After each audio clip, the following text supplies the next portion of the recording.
Assalamualaikum, salam Malaysia Madani. Kanta 744 dimulakan dengan rangkuman berita utama dalam segmen Esensi. GLC diminta terus komited memainkan peranan menyokong agenda Bumiputera. Perdana Menteri menegaskan agenda Bumiputera adalah agenda nasional dan perlu sentiasa didasari tata kelola yang jelas. Perkara itu ditekankan beliau ketika mempromosikan mesyuarat Pra-Majlis Ekonomi Bumiputera. Sementara itu, Datuk Seri Anwar Ibrahim turut meminta sokongan rakyat untuk terus bersama beliau membawa perubahan dalam aspek tata kelola dan mencegah rasuah. Katanya, kerajaan mementingkan pembangunan berasaskan manusiawi dan tidak hanya memikirkan soal gedung raksasa. Mekanisme bagi mempercepatkan proses naik taraf lesen motosikal kelas B2 kepada B secara automatik sedang dikenal pasti. Di mana Perdana Menteri berkata beberapa pendekatan sedang diteliti, antaranya membabitkan umur dan tempoh pemilikan lesen. Pakej khas internet untuk penghantar P-hailing dengan diskaun istimewa bakal diumum hari ini. Menteri Komunikasi berkata keputusan dibuat hasil pertemuan dan perbincangan dengan semua ketua pegawai eksekutif syarikat telekomunikasi. Usaha itu dapat meringankan kesulitan serta membantu mereka dalam menjalankan tugas setiap hari. KKM menggariskan rancangan strategik bagi menambah baik kemudahan infrastruktur dan sumber manusia untuk Hospital Selayang Selangor. Menterinya berkata antara permasalahan yang dikenal pasti adalah sistem maklumat hospital bersepadu yang sudah tergendala untuk sekian lama menyebabkan semuanya dibuat secara manual. Mengenai dakwaan sindiket kartel dalam industri beras negara, KPKM dan MyCC akan bekerjasama bagi menjalankan siasatan berhubung dakwaan itu. Menterinya berkata siasatan dijangka mengambil masa kerana MyCC perlu memahami secara keseluruhan struktur industri berkenaan. Seluruh warga kementerian dan agensi kerajaan diminta melakukan pendaftaran dan pengemaskinian maklumat melalui portal sistem padu selewat-lewatnya 15 Februari ini. JPA memaklumkan satu daripada kepentingan mendaftar padu adalah bagi memastikan mereka yang layak mendapat manfaat dan tidak tercicir.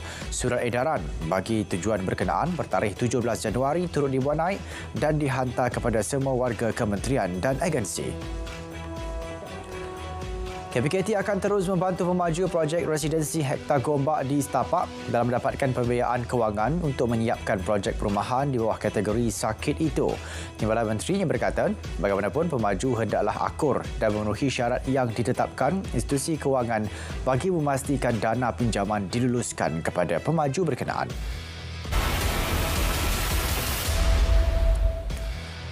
Seorang penjawat awam ditahan reman SPRM Kedah selepas syaki mengemukakan tuntutan palsu berkaitan program jualan rahmah tahun lepas. Suspek dipercayai menggunakan dokumen invoice berjumlah kira-kira RM22,000.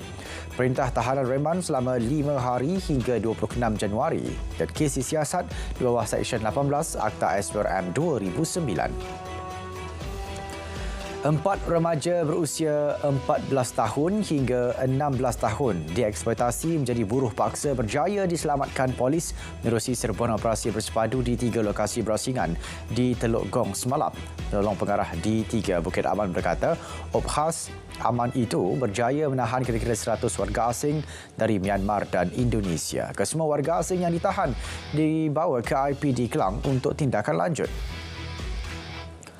Sebanyak 23 jalan di sekitar ibu kota akan ditutup dan dilencongkan secara berperingkat bermula malam ini sempena sambutan Tai Pusam pada Khamis. Ketua Polis Kuala Lumpur berkata penutupan dan lencongan bermula pukul 9 malam itu bagi memberi laluan perarakan pedati dari Kuil Seri Maha Mariamman Jalan Tun HS Lee, Kuala Lumpur menuju ke Kuil Subramania Swami Batu Cave Selangor. Polis belum menerima sebarang permohonan daripada NGO Pembela Tanah Air yang akan mengadakan perhimpunan di Istana Negara hari ini. Ketua Polis Daerah Brickfields maklumkan tidak menerima sebarang notis daripada pihak penganjur.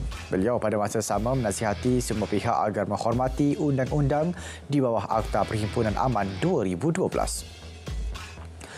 Tiga lelaki ditahan selepas disyaki terlibat aktiviti mencuri kabel Telekom Malaysia di Taiping Jumaat lalu. Ketua Polis Daerah Taiping berkata penahanan dilakukan ketika suspek sedang leka melakukan kerja-kerja mencuri kabel di kawasan tersebut.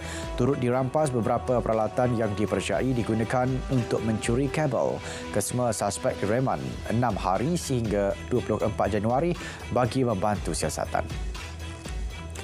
Seorang wanita dan kanak-kanak atau korban dalam kemalangan babitkan 5 kenderaan di Jalan Banting Dengkil, Sungai Manggis, Kuala Langat. Seorang cedera di bahagian kaki dan kesemua mangsa dihantar ke Hospital Banting untuk tindakan lanjut. Kemalangan berpunca daripada sebuah lori yang melanggar 4 kereta. Salah sebuah kereta yang dihempap dinaiki 2 wanita berumur 20-an dan 40-an serta seorang kanak-kanak perempuan berumur 10 tahun. Seorang wanita berusia 43 tahun meninggal dunia dipercayai lemas ketika sedang menjalani latihan menyelam bersama sebuah syarikat berlesen tempatan di Pulau Payar, Kedah. Ketua Polis Daerah Ketua Kestar berkata pihaknya menerima maklumat daripada Hospital Sultan Abayah mengenai kematian mangsa semasa dalam perjalanan dari JT Kuala Kedah ke hospital. Kes diklasifikasikan sebagai mati mengejut. 18 dan 19 Julai depan ditetapkan untuk sebutan semula kes pecah amanah melibatkan seorang ahli perniagaan. Tertuduh didakwa menyalahgunakan wang milik sebuah syarikat untuk kepentingan sendiri. Ia turut didakwa menipu individu melibatkan pelaburan mata wang kripto berjumlah 2.45 juta ringgit yang tidak wujud. Selain dakwaan menipu seorang lelaki berhubung urusan mendapatkan lesen pelaburan dengan kerugian 3 juta ringgit. Mahkamah Majistret Kota Baru memutuskan prosiding pendakwaan 2 pengarah Embras Travel atas 51 tuduhan kes penipuan pakej umrah melibatkan kerugian lebih RM500,000 ditangguhkan. Keputusan itu dibuat selepas kedua-dua OKS tidak hadir ke mahkamah kerana sakit. Mahkamah menetapkan 13 Februari depan sebagai tarikh baru untuk pendakwaan kesemua pertuduhan yang akan dijalankan secara serentak.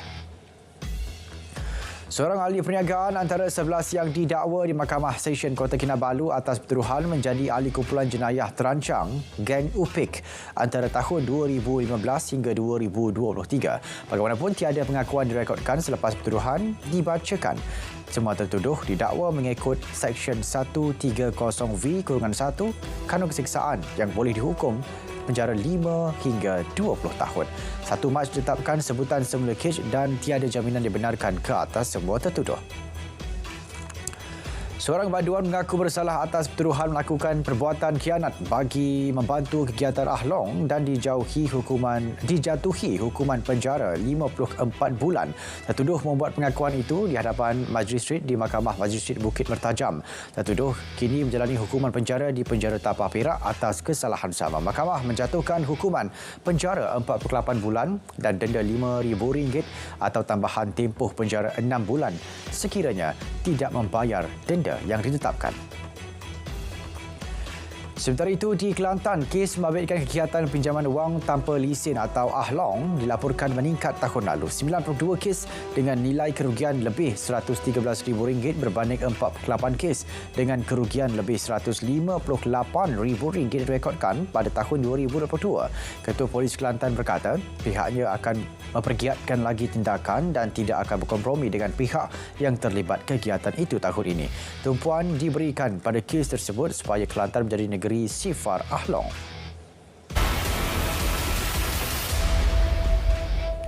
Prestasi pelaburan negara untuk suku keempat tahun 2023 menunjukkan prestasi yang lebih baik berbanding tahun sebelumnya. Menteri MITI Tengku Datuk Seri Zafrul Tengku Abdul Aziz berkata ia didorong peningkatan keyakinan para pelabur. Bagaimanapun tegas beliau, banyak lagi usaha perlu dilakukan oleh pihak industri untuk mengambil syarikat-syarikat tempatan terutamanya PKS dalam neroka pasaran baru. Reserve antarabangsa Bank Negara Malaysia berjumlah $115.1 bilion Amerika Syarikat setakat 15 Januari lalu. Paras Reserve berkenaan telah mengambil kira perubahan suku tahunan bagi penilaian semula pertukaran asing. Ia memadai untuk membiayai 5.4 bulan import barangan dan perkhidmatan serta 1 kali jumlah hutang luar negeri jangka pendek. Komponen utama Reserve antarabangsa ialah Reserve mata wang asing berjumlah $102.5 bilion. Indeks harga pengguna yang mengukur kadar inflasi Malaysia kekal pada 1.5% pada Disember 2023. Ketua Perangkawan berkata, terdapat peningkatan perlahan pada bulan tersebut dalam kumpulan restoran dan hotel, pelbagai barangan dan perkhidmatan serta makanan dan minuman bukan alkohol. Kebanyakan negeri merekodkan peningkatan di bawah paras nasional kecuali 6 negeri iaitu Sarawak, Wilayah Persekutuan Putrajaya, Perak, Pulau Pinang, Selangor dan Perlis. Separuh tahun pertama 2024 merupakan tempoh terbaik untuk memanfaatkan peluang kekayaan dan pelaburan. Menurut HSBC Malaysia, jangkaan itu bersandarkan ekonomi Malaysia yang kukuh dan perbelanjaan kelas pertengahan yang berdaya tahan, pengurangan kadar rezerv Persekutuan Amerika Syarikat, pemulihan pendapatan korporat dan pertumbuhan ASEAN. Pertumbuhan Asia yang kukuh juga akan menambah baik minat risiko global dan prospek pelaburan bagi pasaran ekuiti dan bond pada 2024. Hasrat kerajaan untuk menubuhkan Suruhanjaya Ekonomi Gig Malaysia, SEKIM, disokong sepenuhnya Persatuan Penghantar P-Hailing. Perubahannya yang diusul Timbalan Perdana Menteri, Datuk Seri Dr. Mazahid Hamidi, dilihat penting bagi menjaga kebajikan seluruh rantaian ekonomi industri berkenaan. Permintaan terhadap servis P-Hailing juga meningkat dengan ketara, terutama selepas negara dilanda pandemik COVID-19. Jangan melabur atau berurusan dengan Happy to Pay, platform pembiayaan antara rakan setara P2P. Peringatan dikeluarkan Suruhanjaya Security Malaysia SC berikutan Happy to Pay bukan pengendali pasaran diiktiraf RMO yang dibenarkan. SC telah bertindak menyekat beberapa laman web platform berkenaan selain menyaraikannya senarai peringatan pelabur SC dan mengeluarkan perintah henti operasi.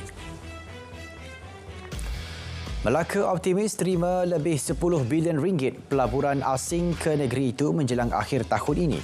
Setakat suku ketiga tahun lalu, Melaka telah menerima 4.77 bilion ringgit dan nilai pelaburan dijangka terus meningkat tahun ini. Ia adalah satu pencapaian memberangsangkan sektor pelaburan negeri itu.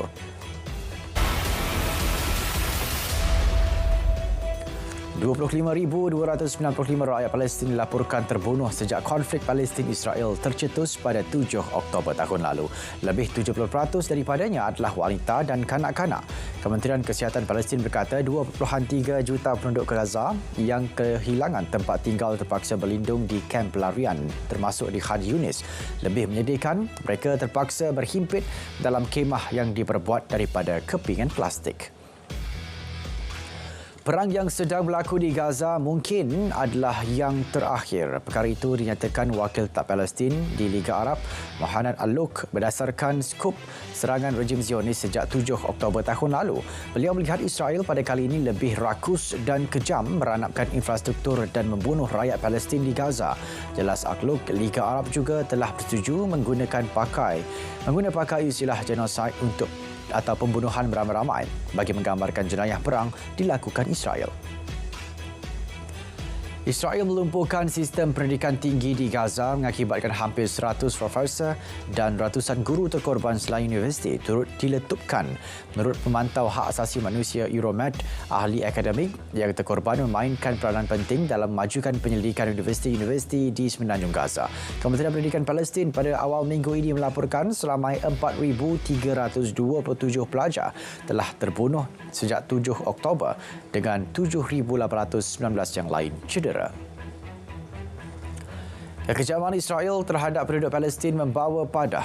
Ribuan tentera Zionis yang pulang daripada pertempuran di Gaza dilaporkan mengalami trauma selepas perang.